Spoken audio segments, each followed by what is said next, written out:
සියලු දෙනාම සාදරයෙන් පිළිගන්නවා විකුම් කන්දවත්තයි YouTube channel එකට. ලෝකයේ ආරම්භයේ ඉඳලා මේ වෙනකල් මිනිස්සු ආපු ගමන් මග හරිම විශ්මිතයි. මේ විශ්මිත ගමන් මගේ අද්විතීය නිර්මාණය තමයි ගුවන් යානය කියන්නේ. දැන් මේ වෙනකොට ලෝකෙම අවධානය යොමු වෙලා තියෙන්නේ ඉන්දියානු ගුවන් අනතුර ගැන. ලෝකයේ මුල්ම ගුවන් යානය හදන්නේ 1903 දී ඇමරිකන් ජාතික රයිට් සහෝදරයෝ. ඔන්න ඉතිහාස ඉගෙන ගන්න ඔයාලට ඔය කරුණ වැදගත් වෙනවා. ඔයාලා දන්නවද ලෝකයේ ආරක්ෂිතම ප්‍රවාහන මාධ්‍ය තමයි ගුවන් ගමන් කියන්නේ.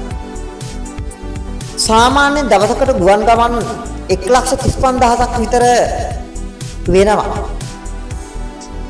ගුවන් අනතුරක් වෙන්නේ ගොඩක්ම කලාතුරකින්.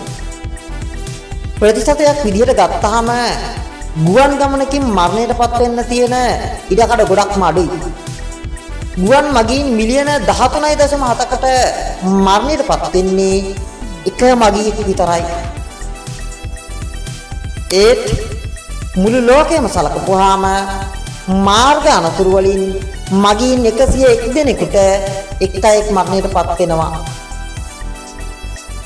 ඒ නිසා ඔයාලට තේරුම් ගන්න පුළුවන් අපි බස් එකක යනවට වඩා ගුවන් යානය කියන එක ආරක්ෂිතයි කියලා. ඉතින් ඉන්දියානු ගුවන් අනතුරින් මරණයටපත් වුණු සියලුම දෙනාට අපි නිවන් සුව ප්‍රාර්ථනා කරමු.